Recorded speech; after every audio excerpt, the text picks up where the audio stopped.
You're tuned in to the MtG Cabal Cast, where they cover Magic, the Gathering Finance. All right? You don't know about it? You're tuned in right now and get ready to learn some shit. Buckle your seatbelts and light a blunt and get ready for the MtG Cabal Cast, starring Reptar and Thirsty, them onion head motherfuckers. Alrighty, guys, welcome to the newest episode of the Cabal Cast. And this week, we're covering something a little bit different about finance. And obviously, shows have their picks, they have their reads, whatever.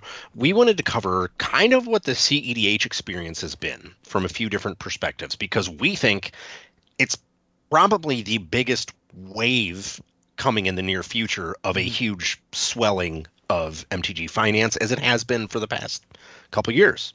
So we've got our judge, our vendor, and our LGS. So with that, let's take it away. So at the end of September, I actually judged one of the largest cEDH events in the Mid-Atlantic that was not held by Star City.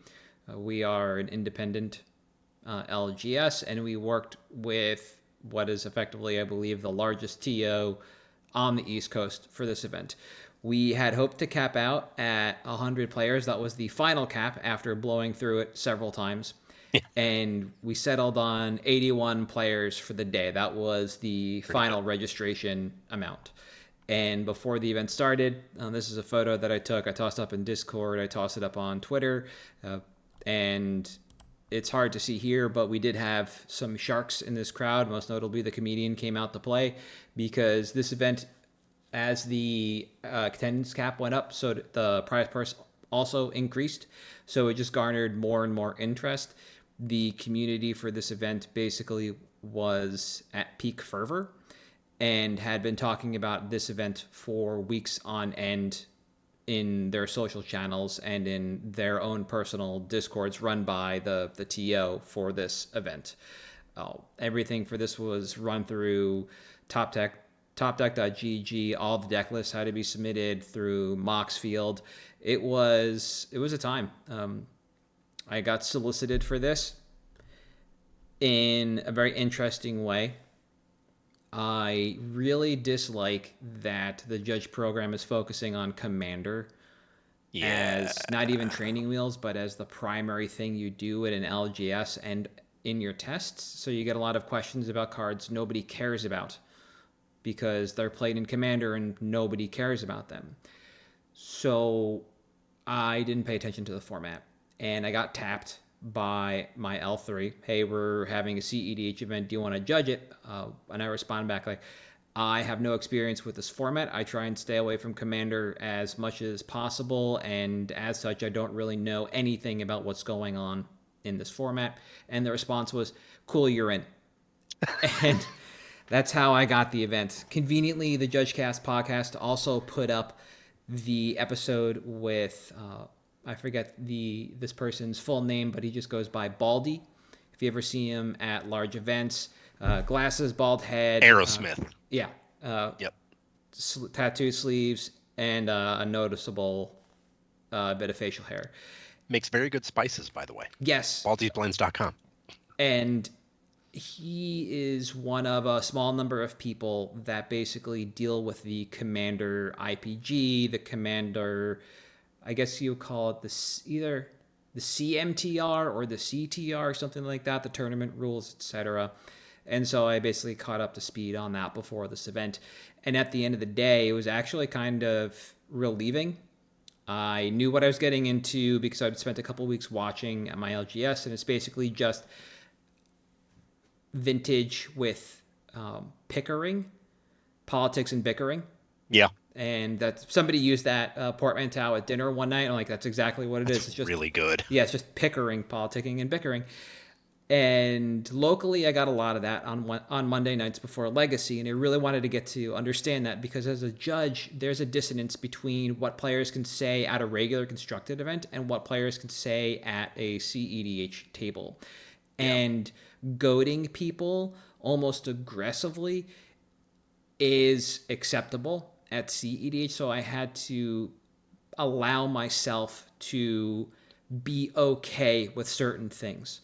and what I was hearing. So I basically had to acclimate myself to what I was going to get into from that kind of Pickering standpoint. And it was this really weird and interesting growing experience for me as a judge and as an LGS. We learned that there is demand for this. There are not a lot of LGSs that either have the space to put 81 plus players and still be able to let other people in the play space that day, or LGSs that even want to deal with cEDH to begin with because they are not, quote, spiky, unquote, LGSs. They just want people to come in and have a good time. Yeah. And so it was this really kind of interesting experience. From a store standpoint, I honestly don't know what we did in sales to people. I think if we did, it was on supplies, i.e. sleeves, and whatever came out of the vending machines. The cases are stocked if people wanted to go trade some stuff in for a signed Library of Alexandria or a Slabs Twister, which they absolutely could have, but this is a no proxy event, so everybody in this room had... No, sorry, it was a proxy event. We did allow proxies. But everybody in the room had what they needed, so there's really no need to kind of upcycle that. When it comes to EW, I do not know what the policy on proxies is going to be there. If it's a no proxy event, then yeah, it could be a mad dash to vendors for Mox Diamonds, Chrome Moxes, Lotus Petals, probably forgiven, but Twisters, Duels, Cradle, etc. Yeah. If anybody's crazy enough to play a workshop, that would be the weekend to pick one up. Yep. Right. And the LGS learned a lot. We learned that people are looking forward to cEDH at the North American Eternal Weekend. There is a cEDH event, at least one a day for all 4 days, Thursday, Friday, Saturday, and Sunday.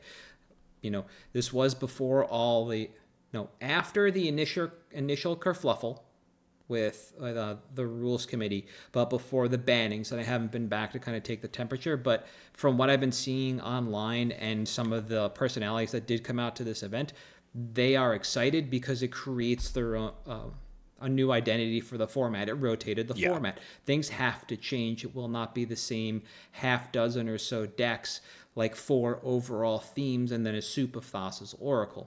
We don't have to worry about all of that. We're going to see a change in the format. They're excited for this. And then when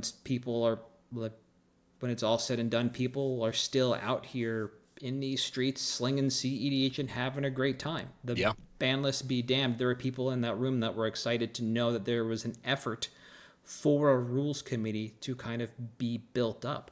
That was one of the most interesting conversations I was privy to on the weekend, listening to the TO of this event talk to other very high-profile players in the format about what they want this format to look like, how they need to build their own identity. And in doing so, that promotes a healthy metagame and opens up opportunity for people to actually have cEDH at the LGS level when you have, even if it is just a pillar of the community organization sitting over it and maintaining it, more so than just saying, hey, we're going to let WotC try and make the rules work for us. People were excited for that opportunity to not just have to buy Rogsai or Blue Farm or Sisse, right? And just jam that forever. They're going to see rotation. They're going to see a new format every now and again.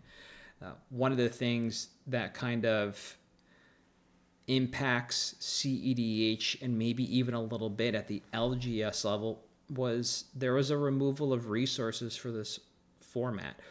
Organizations and individuals effectively took their ball and went home, and that has impacted the format but hasn't impacted the desire to play.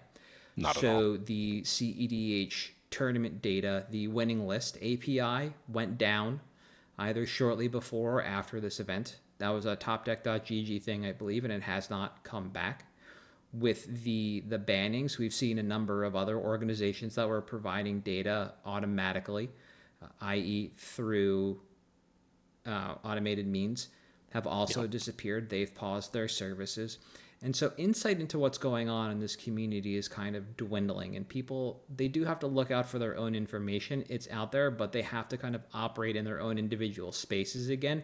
there aren't a lot of places for them to kind of come together and look to see what's happening. Individual tournament reports and deck submissions are still happening. I think it's EDH 16 or something like that. We linked something a while like ago. that, I think, yeah. All the resources we used in our 3-part series about cEDH finance are still there. They are still working. All those deck databases, et cetera, are still there. But all the automatic pulls, all the deck dumps, those are effectively gone. So it's very difficult to kind of keep up with it unless you're actively just reading through basically what people are submitting themselves. And it kind of brings this format back to a little bit of a grassroots thing, which some people might enjoy. But I do understand that being a hurdle for some people to want to go out and play this, and for an LGS to host this, because if it goes back to this kind of invisible format, maybe it would be difficult to kind of get people to come out if they just can't figure out what's going on right now. I understand that. And then the last thing I noticed, being a judge just in general, is and talking with people at the LGS, including our new events coordinators, that if Star City is going to continue to host cEDH events at SCG cons, then demand remains. And at the LGS level, you can expect your locals to continue to show up as they have been, at least look at that one event series for inspiration. The deck lists, I do believe, go up on Melee for events with a real prize, like real dollar amount. Because you got to have deck lists, you got to do deck checks, you got to make sure everything's on the up and up. So people still have an opportunity to go look at Melee. But again, that's user submitted data. I have to input my deck on a website, and then I either have to copy that entire list or link it to somebody else. That's even how topdeck.gg worked. I had to set my deck up on Moxfield, copy the Moxfield link to the event profile, I think, and then it would hook in from there.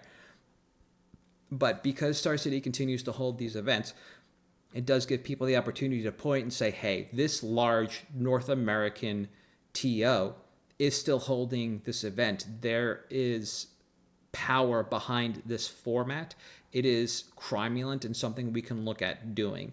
If we don't have the player base and have to cultivate it, that's a different story than we have the player base and need to maintain. And there's also a difference, I understand and appreciate, being where I am compared to others. Star City is finally going back to the West Coast for the first time in what feels like a literal decade.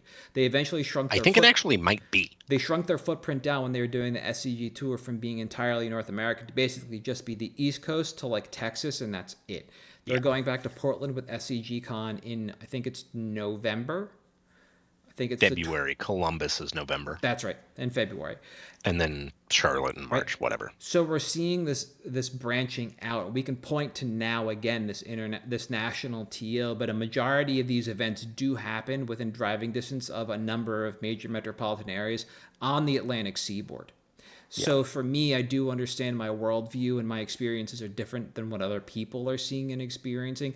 But at the same time, to come play an event like this, to play at large cEDH events, it is difficult for a lot of people to find in their area. And when they know they can do well and the purse is large enough, it generally speaking takes care of the entire trip. I think there was a month where the comedian won 2 twisters and a full set of duels at 3 different events.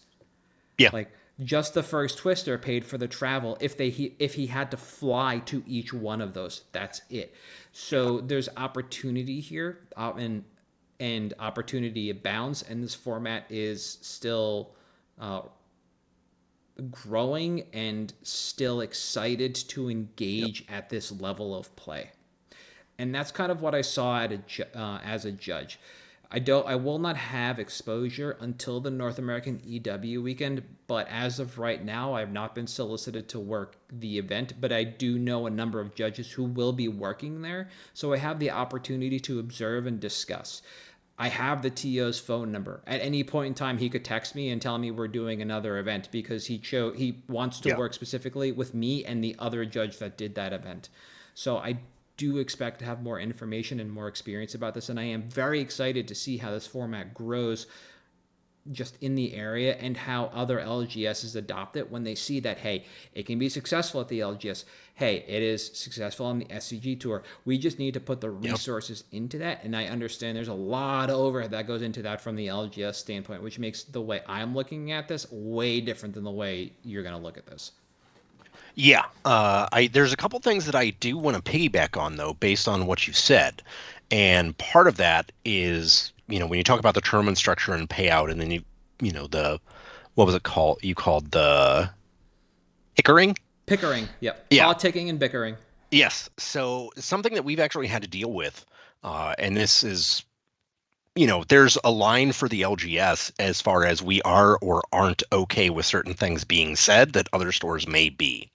And we've actually had something very interesting happen with our tournament structure, is we've noticed that, yeah, there are people who are there to spike events and are incredibly angle shooty or min-maxy or whatever you want to call it. So what we actually started doing is when we run cEDH events, we'll have, basically our large event.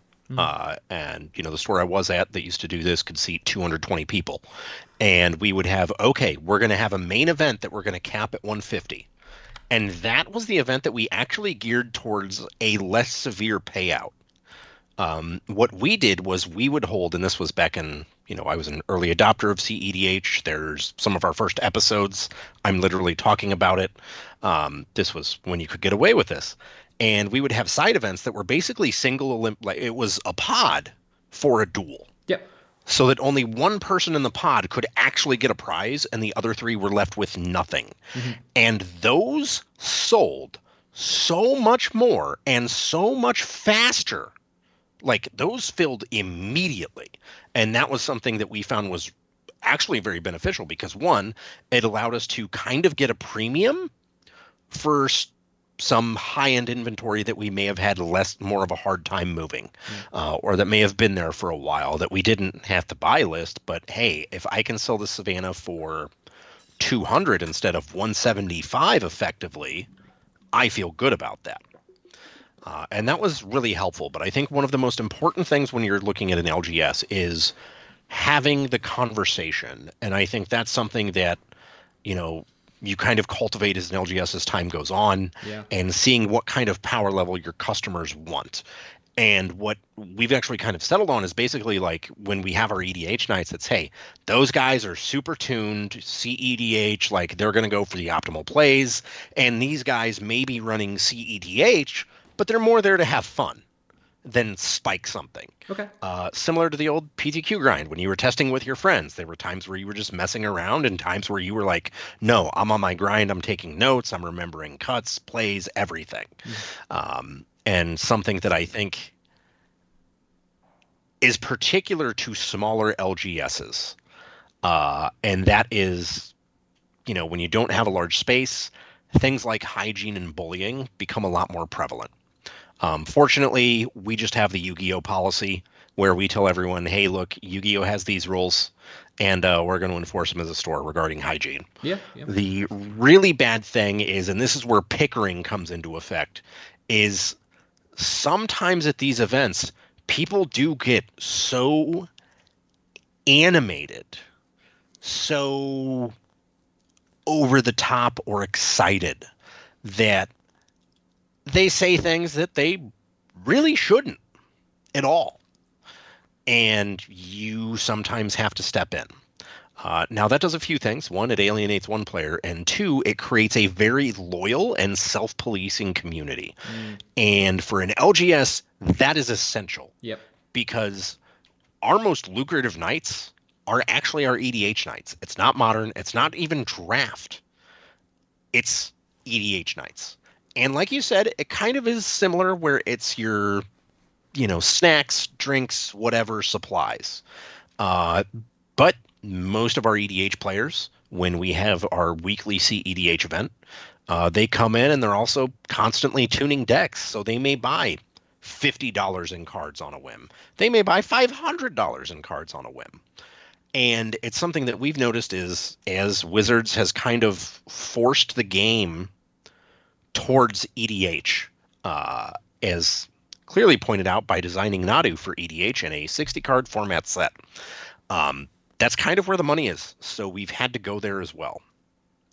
Now, one thing that we've done, speaking of that, and our community has actually reacted to it very well, is we actually have cEDH tournaments with pre-built decks, where it's an easy, like, hey, we've got this deck pre-built. In some cases, anything, our rule is basically anything over $100 is proxied in the deck.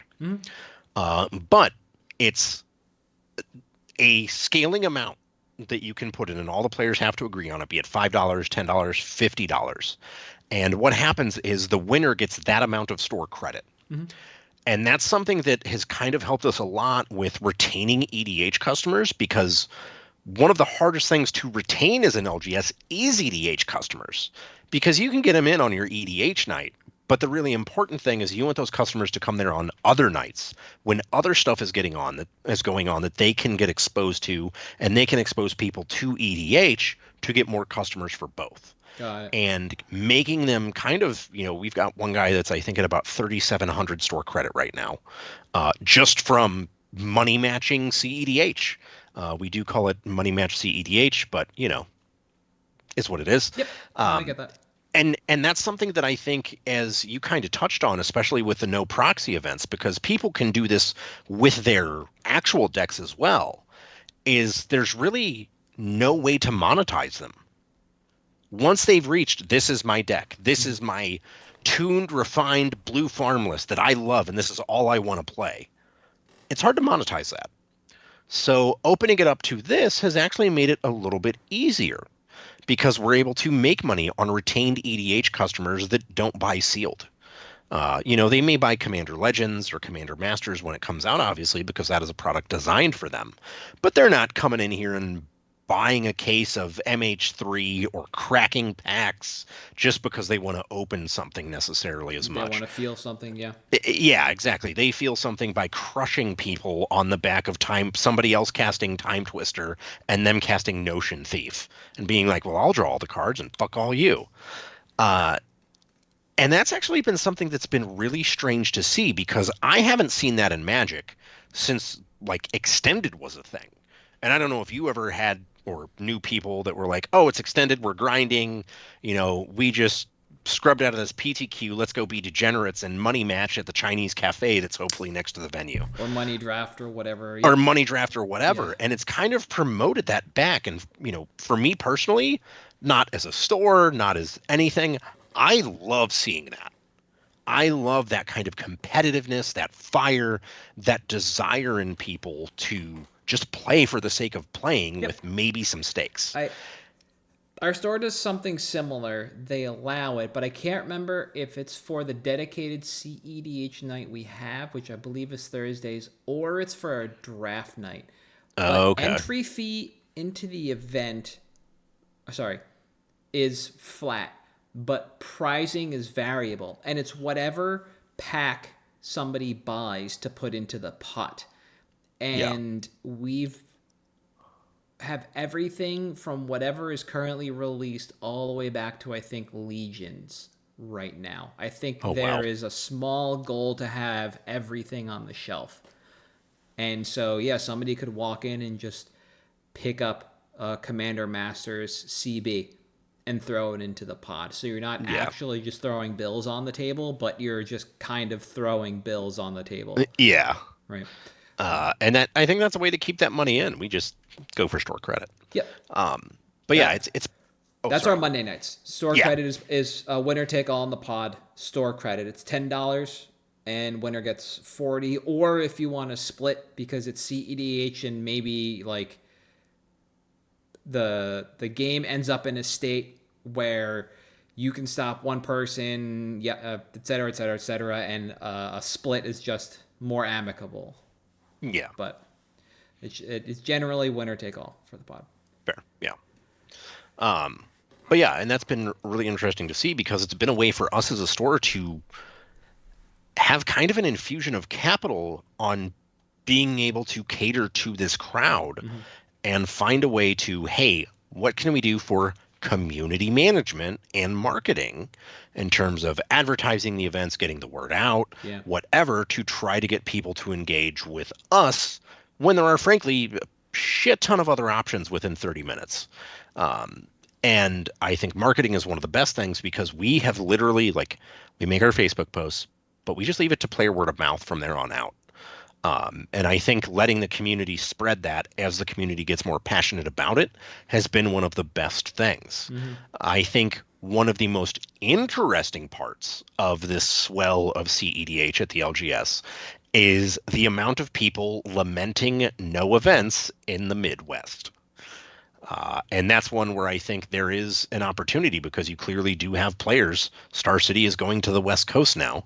Flyover Country kind of gets forgotten about, but I would not be surprised to see a swell of support for that in this region. And that, of course, will bring more money to it, which means an LGS can stand to capitalize a little bit more. Because while I don't think we'll ever get a pauper RCQ season, who knows? Maybe a cEDH one isn't far off. Yep.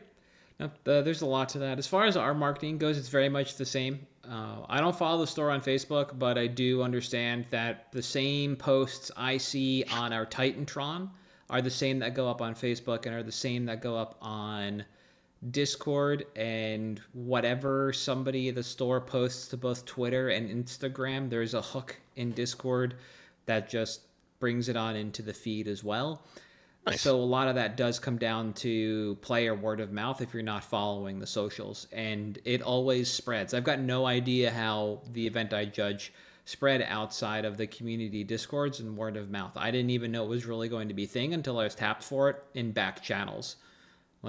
Our event coordinator messaged me on Discord about it. That's how I found out. Like, I wasn't even in store. I wasn't judging, which is usually how I usually get staff to judge events while I'm judging events.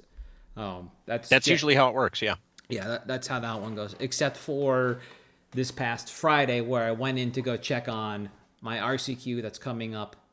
It will be the weekend after this podcast goes up, but about Eternal Weekend Trials. Because we are Card Titan. And while you don't get buys into EW, generally speaking, people expect run-up events to start playtesting. Yep. Not every paper player has a Moto collection. So you got to get your reps in somewhere for all of these formats. And on the fly, we basically schedule the Legacy and the Vintage trial. That will pay out something. And I just got to see if the copy is out there or not. But it'll travel. I had no idea when where or how the NYSE trial information got out because I was following most of the main NYSE channels and I didn't see that. But we had a number of people come in from 2.5, 3 hours away. Yep. To try and pick up that free entry. So marketing via player word of mouth, or you don't even have to say player. Word of mouth marketing is still some of the most powerful marketing on this planet. It has been known forever. People trust other people. They trust results they can see and results that somebody can tell them about. Exactly. Like it's not difficult to understand why written reviews carried weight for a while until they just got until writing reviews became a job and then it just got flooded and turned to shit. But super duper important. The only thing that you mentioned that really I wanted to touch on was the bullying issue. I didn't get to experience any of that at the event or in the run-up, but I did get to experience a lot of what you were talking about where people got really impassioned about things that were going on at the table and trying to assert opinion as fact about what the correct thing to do in certain situations was that will lead to the best outcome for either the individual who is very passionate or the table as a whole. And being a judge for as long as I've had the opportunity to work in event halls that were really loud, so I can tune out that kind of noise because sometimes that comes from side events and I'm not on side, so I don't have to care. Sometimes it comes from just the tables by the food court and it's just people who are opening packs and looking at what they opened and have. So I got to tune that out and just listen for the magic word. And nobody at that table, because I was just wandering back and forth, called for a judge about the situation. I just got to kind of hear it as I was passing by and let it go and resolve itself, which is, if that kind of level of volume and emotion were being displayed at a table at an event that I was working normally, I would have birded that table from as far away as reasonably acceptable for me to be at that table before a chair got picked up. Right? That's we were getting there, but we weren't quite there. And then things simmered down overall. But that was it. Everything else was It was fairly smooth. The way that we were doing things in regards to tournament structure is very similar to the way you guys do things for tournament structure, but because we are a just come in and play kind of LGS, we have fill and fire pods every day of the week. There is a dedicated cEDH night, but Monday nights have started to turn into a little bit of a cEDH night, though they are not branded as such. And the person that's generally taking money for the events and then doing signups understands who's there to play cEDH and can help those players that are either unfamiliar or signing up for a brand new pod and looking for players understand exactly what you said, which is just like, that pod is full of very competitive people with very powerful decks. That's probably not the pod for you. You're probably looking at the people in this pod for when they finish and like approach them, but they all pay out the same. It's the winner take all or split if the table decides for whatever. And the cEDH pods sometimes are the fastest, sometimes they're the slowest, sometimes people end up double queuing because the majority of the players in that pod actually also play the Legacy event. Who would have known? And so we kind of are getting that crossover too, where we're getting people who play these constructed powerful formats showing it for cEDH. And it's not just because I own the cards thing, it's because I can kind of get the same level of competitive play and the same difficulty of play patterns out of cEDH that I do out of both Legacy and Vintage. So I'm going to go from one event to the next and really just kind of challenge myself mentally for a night. And I think that's fantastic too. cEDH isn't just cast Thassa's Oracle, respond, diabolic intent, not intent, whatever. It's mostly that, but not entirely. Exactly. You can have really goofy lines with the Gruul Atali, where you also end up exiling your deck and your opponent's decks, and then you just pass the turn, and one by one they lose. So you can do stuff like that too. It is a format that is still growing, still burgeoning, and as a judge, I'm excited for it. I know our LGS is excited for it because this is a huge turnout from New Jersey, New York, Philadelphia, Delaware, and Maryland. It was huge for this, and we only expect it to get bigger. But because we're an LGS that wants to experiment like this, who has effectively a name brand behind it too, we are a little more open to the idea of just being the first one to start and see what happens. If we did this and it failed, which we were assured it wouldn't because the demand was there, then we probably wouldn't have want to run it back or even run it in the first place if we had trepidation. But instead, no, we just moved on forward, and it was super exciting. And then up top, you mentioned the fill and fire pods that you had for duels in the winner take all style, and that kind of triggered this core memory about when 1v1 Commander went up on Moto, and they had a ban like Brawl, and they had a ban like Flipness and stuff like that. And there was that kind of nascent time in cEDH where people were just kind of figuring out the format. Is it 1v1 like Canlander and Australian Highlander? Is it a pod? Exactly. How many people in a pod are appropriate? And so a lot of what you were talking about in the heyday of this format was people also just trying to figure out how this format works, how you and like, no offense, push people aside who aren't ready for that kind of competitive level of Commander play, because it is wildly different. The interaction points are ripe throughout a game. There's a lot of opportunity to build an advantage within the nuance of the game of Magic, and you don't want to induce feel-bads from people that just aren't ready to engage with that. So it's not like setting up artificial barriers, but there's a knowledge barrier that comes with this format. And so figuring that out too, to get people to understand what this format is in comparison to the format they're used to, was also super important. And I think we figured all that stuff out. So this is also kind of an interesting look back in the conversation we've been having in regards to where the format was compared to where we are now, and how some of those old values still kind of can be ascribed to today with fill and fire pods at an LGS. It just wants to have people, just wants to put butts in seats and let people be social for however long they want to play a game for, and then re-up, spend some more money and buy into a pod.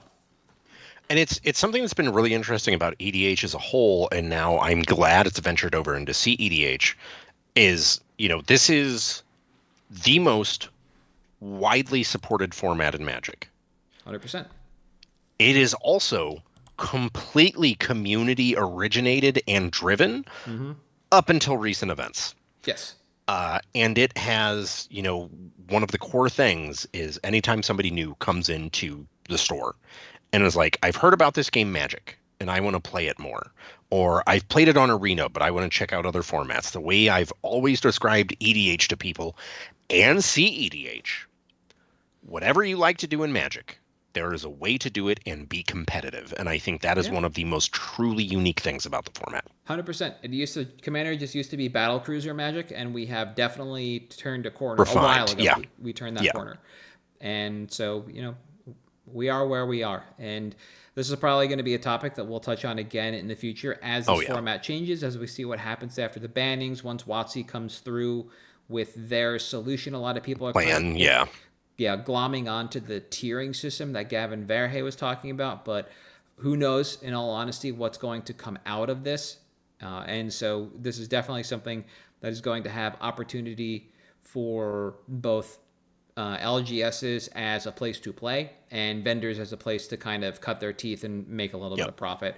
Right now, everything's in flux. And as a vendor, nobody wants to roll the dice on buying back into Jeweled Lotus and Vault. No. They'll push Crypt because it's the next best option, and then just sink their teeth into Chrome Mox, LAD, Lotus Petal, the rest of the artifacts that we discussed in that cEDH Finance episode earlier this year. I was taking a look at that link that we brought up, and the overwhelming majority of the cards in that link stayed the same as they were. There hasn't been a whole lot of change in the format, which is what these bannings are basically attempting to do, is just change the format, get people away from this dummy fast mana. Yeah. But to keep cEDH competitive, you've got to buy back into a lot of things you might not have already. Mox Diamond didn't fit in every list beforehand, but you probably need it now, kind of thing. Yeah. And so if you haven't given those episodes a listen, please go back and do. We just added them to a playlist on YouTube, so they're easy to kind of pick up and pull out. Otherwise, I'll do my best to link the playlist in the show notes. But we are in a time now where you can still make money on this stuff, and that's where I would be as a vendor 100%. I wouldn't be buying into Biorhythm and Primeval Titan, Coalition Victory. All this stuff is silly and ancillary. I'd be picking up Mox Diamond and Lion's Eye Diamond, things like that. What is it? The foil that they just did on Lotus Petal. I'm blanking on it. The textured foil. Yeah, the textured foil. Yeah, where it looks very much like the From the Vault, but not like a Pringle. Yeah. Those would be a good option.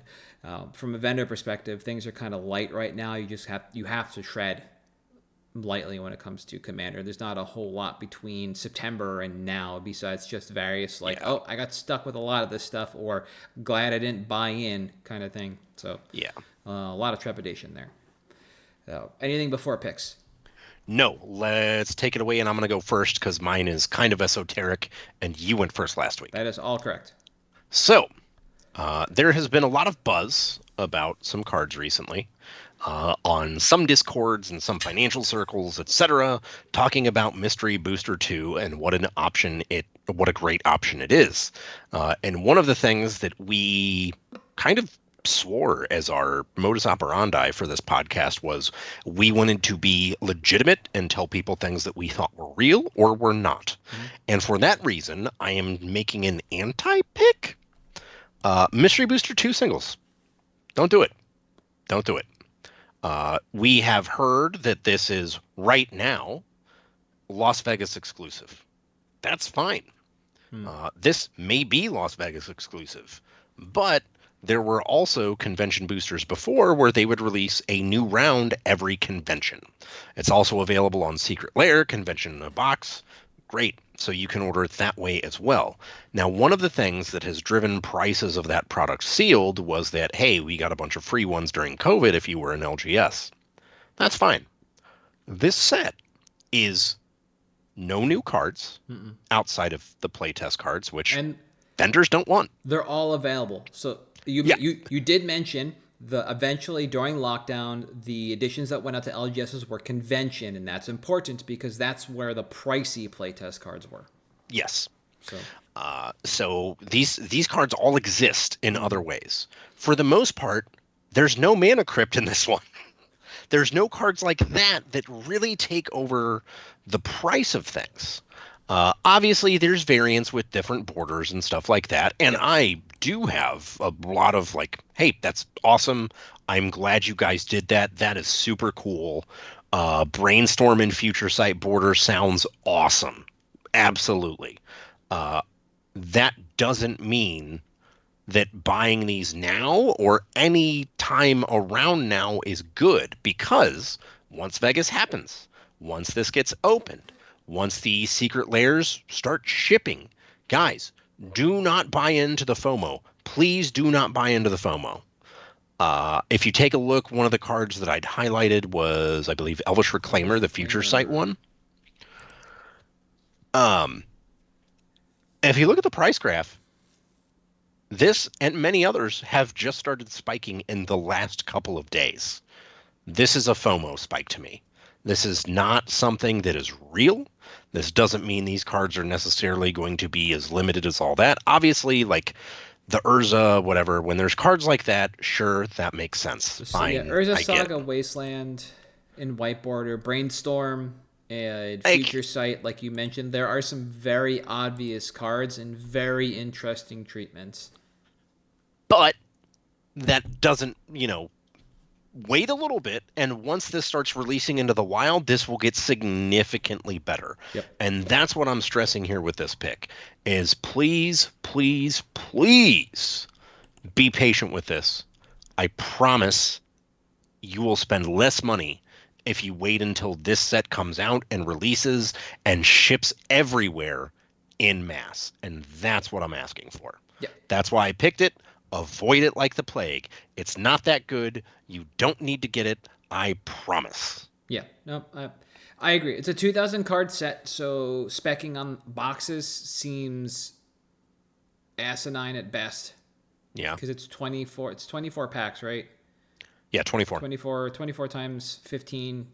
So that's like 360, somewhere in there. Yeah. You're not. It's a lot.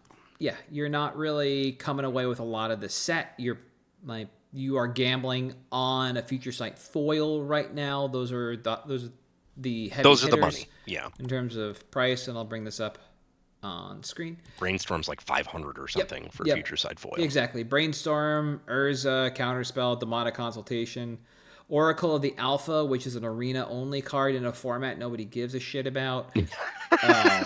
Stuff, a Future Sight Soul Ring and Lotus Petal is kind of cool, but for the most part, that's it. That's the gamble. Yeah. The rest of this is all chaff. And as people are chasing their lottery tickets, you're going to be able to come in and scoop some stuff up on the stupid cheap.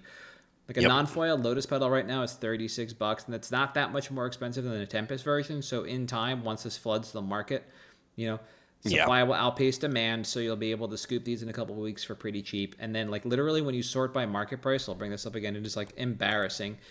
It's Lotus Petal, Urza Saga in White Border, Sensei's Top in Future Sight, KCI in Future Sight because Commander, Thassa's Oracle Future Sight, Cabal Coffers, White Border. Like, these are not embarrassing cards, but for them to carry the weight of the set is kind of silly. Like, the last time Cabal Coffers was high up on pricing for a set release was Modern Horizons 2, and I don't even think it was in the top 20 of that set. It just needed the reprint. And that was it. We had the Elementals and Ragavan ahead of this thing. Cauldra, Murktide, like that set. Urza Saga, right? Those are all in Modern Horizons 2. All well above Cabal Coffers. Like, to have this card at $19 carrying a set is insane. An almost 2,000 card set. I really cannot fathom buying into this stuff unless you either FOMO because you think the price is going to go up, so I'm hoping you just forgot that Vegas is happening and the ability to just buy infinite at Vegas, or you just really want White Border Wastelands, etc. That's fine too. If you have a use for this stuff immediately and you don't mind paying a little bit of a premium, you don't want to chase it down in a couple of weeks, sure, fine. But if you want to sit on this stuff, then yeah, I think it's just rank. This is just going nowhere. And Yeah. even with Mystery Boosters 1, I really don't think there's a whole lot going on in that set now. I didn't think there was to begin with. I was not impressed that like Sliv Mizzet or whatever carried that set from the beginning. I was just I remain as unimpressed financially with these sets now as I did prior to the pandemic. It just seems like you're asking to light money on fire. Yeah. What's that Joker quote? It's not about the money, it's about sending the message. Like, yeah, it's not about the money, it's about sending the message. Like, yeah, when you just open up a door in your house and it's all mystery boosters in a closet, like that's just about sending a message. It's not about the money at that point, because I really don't think it's worth the gamble on this. Like, it's just, no. Ridiculous. Your money could be spent elsewhere and better. Like my pick. So this week I am looking at a card that has came and gone on my list. I added it because it released in Duskmorn. I was like, oh, I'll get to it next year, like literally next year. And then it just kept going up, up, up, up, up. So we are looking at the next iteration of Stuffy Doll in Giggling Skitterspike from Duskmorn Commander. This card costs 4 for a 1/1. It is an artifact creature toy, which is now getting people to ask the question, are we going to get errata on Stuffy Doll and Creepy Doll to be toys? We don't know. But it is indestructible, like its predecessors. And whenever Giggling Skitterspike attacks, blocks, or becomes the target of a spell, it deals damage equal to its power to each opponent. So that is base 1. Then it has monstrous 5 for 5, where you just put 5+1/+1 counters on it if it's not already monstrous, right? Yeah, monstrous is just this hidden state. A card either is or is not monstrous. It doesn't care about the counters like adapt and some other stuff. And so after you monstrous it, you can just blap people for 6. Cool. Like I said, this is just the next iteration of this card. I added it to my list September 30th of this year. CK was buying 238 at $3.50. They were selling 8 copies for $6, and there were 108 listings on TCG Player for $4.82. So I had the stock graphs up for a while. You can see that it kind of fell off, and it looks like it's just kind of tapering. But in that time, what led me to put this on my list and then move it up higher is the fact that CK's buy list went to dirt and just came rocketing back up. This card fell off the radar. And when I was taking my notes, they were buying 233 copies, which is just about the same amount as before, for $3.70. So a little bit higher. Because they're also selling this for more at $6.50, but they had none in stock, and that's the important part. They just is good. Yeah, there's just none. And right now, as of recording, they're actually only buying 146, but they're still buying it for $3.70, which means that they found that's the right price. So cool, good for them. Day of notes, there were 93 listings in TCG Player for a market of $4.35. And while the market price has slipped down to about $4.20, there are only 88 listings left, so this card is selling. We just saw people racing to the bottom to get rid of their cards because they bought whatever deck this was in. Did not look that up, and they just sold the component pieces. They kept the couple that they wanted and got rid of the rest, and that's fine. Sell out so the rest of us can buy in. Awesome. Yeah. And when you look at this from a commander standpoint, we're basically just building a better Stuffy Doll. That's it. There's not a whole lot going on with this card than you would expect. I'll say it up top now because it's not in my notes, but there's this weird caveat with the creature type of being toy, and I think people are just trying to figure this out. Exactly. That look is exactly right. Like, we're on the kindred toy type now. Like, yeah, people are doing that, but that's not really what this card's about. We're seeing this instead pop up in some pretty neat places overall. And the initial look would be that it plays inside decks that just want to pump this up either with spells or the monstrous ability and then throw damage around. That's where we expect it. But instead, we see it in everything from Arabella, Abandoned Doll, a deck where you actually want to keep this card's power under 2, all the way to Feather the Redeemed, a deck where you're just, again, slinging spells of all types at any or all of your creatures, many of them being pump spells. Now, This does play in casual decks as well, like Bellow, Bard of the Brambles, where you're literally turning trash into, hopefully, treasure, to things like Valgavoth, Harrower of Souls, which can easily run away with the game as you're basically growing a game-ending threat in Valgavoth itself as you whittle away your opponent's life totals by targeting Giggling Skitterspike. God, that sentence was alliterative for no good reason. But we see alliteration is always good. Yeah, right. When we take a look at Rec, like Valgavoth is right here. It's, I think, the most prolific deck with this card behind like Feather, like I said, Bellow, and Gishram, Starn, Kellermorph, which just does a lot of things with a lot of really weird cards. So just always expect to see it on Rec. Like every artifact is in that deck. Cool. Doesn't necessarily deem conversation. Now, a lot of the decks we are seeing are mainly looking to target Skitterspike, but in the aforementioned Bellow decks, we see it used as an attacker to trigger itself, as it is also indestructible and thus great in combat. So Bellow turns all your stuff into 4/4s. During turn, each non-equipment artifact and non-aura enchantment you control with mana value 4 or greater is a 4/4 elemental creature. Yep, that checks all those boxes. So this immediately becomes a 4/4, and you enter combat with an indestructible creature, which just always wins, and you deal 4 damage every combat. Pretty good. Fine, nice and casual. In time, this is how I actually would expect this card to be used across the format and become much more of a casual staple, a way to end the game. That's a lot more palatable than some other ways to do it inside combat.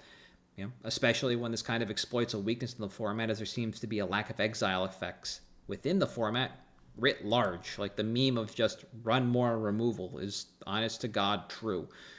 If like more than one person rolled up to a table that said like remove target creature from the game, put target creature back in its owner's hand, etc., this card wouldn't be or have the opportunity to be as good as it can be. But because people seem to shy away from that kind of stuff, this card can run away with the game, and we can kind of see it spread because of this. So at the end of the day, we're looking at a card that just seems really good in a decent swath of decks and plays casually and competitively, ending games in a number of ways, but also being weak to a single path to exile. So it's not overwhelming because you can just literally trade like 1 mana for your opponent's 5. Or 4, and then 5 if they monstrous it, or however many spells they pump into this thing with Feather, etc. Like there's opportunity at all ends of the format for this thing, and that's kind of exciting. Like Stuffy Doll and Creepy Doll were really limited, and you had to do some like Rube Goldberg stuff to really get them to work with this card. Is just easy. It's just easy to work with. It's easy to maintain. It's easy to engage with as both the owner and the opponent. Everything about this card is just really nice and palatable and savory from both ends. There's not a lot of counterplay to it once it's on the board because you can't block it profitably, etc. But that doesn't mean you can't engage with it meaningfully with spells and effects to remove this effectively from the game or from combat. And so it is just a card that has opportunity in front of it, and I just don't think we're seeing it done grow from a casual or competitive standpoint. Lord, like I said, Feather is the most competitive deck, but it's not the only Spellslinger deck that does what it does. Like, once we start seeing Voltron decks that actually target with pump spells, like, cool, game on. Like, this card just slots in there because you're going to deal more damage to the table by casting Might of Oaks or Might of Old Kroza on this thing. Like, cool. Just blap the table for 5 for 1 green. Seems pretty good. Yeah. Timeline on this. So when I was taking my notes, there were only 2 pages of results, and there were 414 copies total. Because we've seen a drop in listing, I'd hedge you guess and say there's probably around 360 to 370 left. On page 1, a vendor named Electric had 49 near-mint copies at $6.74. And on page 2, the Feisty Goblin had 34 near-mint copies at $4.32 plus $2.99 shipping, effectively making this a $7 card. So we see it go up pretty quickly between these 2 pages. On average, this was selling 88 near-mint copies a day. And that number is boosted by a single day of sales that saw 281 near mint copies move, but the days prior and post are showing a much more sustainable 40 copies a day selling. And right now, just give me a moment, I'll pull up the sales. Shipping on this card does seem to be over $1 from all vendors, so the market on this is a bit fuzzy, and the math says it's actually a $6 card, not like a $4.50 card. But we don't cross that threshold until about a third of the way through the second page of vendors, which is in a few weeks, where it just becomes a $6 card natively. So if you bought now and reload around 7 prior to shipping, we could start seeing profit in about a month. If CK cannot meet demand, which it seems like they might be able to, I was taking these notes on Monday. We're recording this later in the week, and it looks like they might have found that equilibrium point. We won't really see the price rise there much more, but if they can't get their hands on any more, then I do expect that we might be somewhere towards the middle of November before we see a bump from them. Insofar as copies left, there are currently 241 copies left on the first page of results on TCG Player, and the largest quantity left is 25 total on the first page. It's not much. Nope, not a lot. But there is one more page of sales data that I'll pull up while we're talking. Reprint equity on this thing. This one's kind of fun. So between Stuffy Doll and Creepy Doll, they have caught 2 meaningful reprints total. That's it. Stuffy Doll, I think, came out in Innistrad. Creepy Doll came out in a core set. Cool story. Yep. Stuffy Doll was reprinted in M13 and Commander Legends Baldur's Gate. And while this effect isn't over the top, difficult to track inside the game. Sorry, when I say this effect, I mean like Stuffy Doll. The Stuffy Doll effect isn't, while it isn't too over the top, it's not too difficult to track. It just seems like WotC has better things to be doing with slots and products than upcycling this kind of card. And one of the things WotC does is iterate. And as this is the third version of this card, of this effect, I would assume we would see more iteration before we see a reprint. So we'd probably get the 4th Stuffy Doll before we get Giggling Skitter Spike again. Or we would see a meaningful reprint on Creepy Doll instead of seeing a Giggling Skitter Spike reprint. So I think we're a bit insulated. And even if we do catch a reprint, much like Stuffy Doll, it's probably going to come in a Commander product. So I'm not too worried about it overall. Yeah. Then by quantity, I have none of these because we're still opening our own product. Like, end of the day, that's it. We just are down product. Or not down, we just haven't opened it all. So once I know how many I'll have, I don't know how many I'm going to pick up. I don't have locals that seem to be interested in this kind of stuff right now, but that isn't to say they aren't out there. So I'd probably be holding the flip into TCG Player. And if I was going to be doing that I think picking up 8 puts you at the top end of vendor quantity. And I don't really think I would go above that. It's not that it starts to look suspicious, but then you're the one holding the bag, and I don't want to hold the bag on too many of these. And for reference, there are 196 copies on page 2, so like literally the number's inverted. So we're still somewhere in like the high 380, 300 total copies left of this card. And the largest vendor quantity on page 2 is 33, and that's still the Feisty Goblin. If I had to guess, the 20-some is electric. But, yeah. Nope, there they are with 49. Boogie, woogie, woogie. Yeah, exactly. They're still there. Their prices haven't really changed. Electric actually came down a little bit. Looks like they're trying to beat sales out because they saw people jumping in. So, at the end of the day, I think this is still fine to pick up at 7. Pick up at 4, pick up at 5, pick up at 6, and just reload at 7 and 8, and you'll be fine. This just seems to be selling and not coming back. We don't have much product in front of us for the rest of the year, so whatever's here is going to sell, and if people stop buying, then people stop opening, and we stop seeing this card flow into the marketplace. But even then, like the Gaming Co. isn't here. Yep. Right? They're not here with their brick of 100 plus, or maybe they were and it's gone by now, because again, I put this in my notes in September 30th. We're like barely 2 weeks out from that, right? So nobody's going to reload in such large quantity that's going to shake the marketplace. I do not expect this card to go down in value. I think the only thing that's going to stop it is people forget about it. But since it's brand new, there's no way that it's kind of hard. Yeah. But that's my pick for this week. Something that kind of disrupted the established order to keep the Joker parlance moving. Yeah. No, I love this card. I've always loved Stuffy Doll. One of my first EDH decks when I started just building from scratch was Nin. Stuffy Doll was great in that. The biggest problem with Stuffy Doll is, as you said, it only hits one of you. Yep. And this fixes that problem, which is great. It being new, I think this is probably a good time to buy in as well because, hey, it's new. So there's some out there. Yeah. But no, solid. I approve. Yeah, and like I was saying before, when we take a look at the format, like we don't even see a lot of green decks here. Decks that just want to put tokens on things. They don't really exist.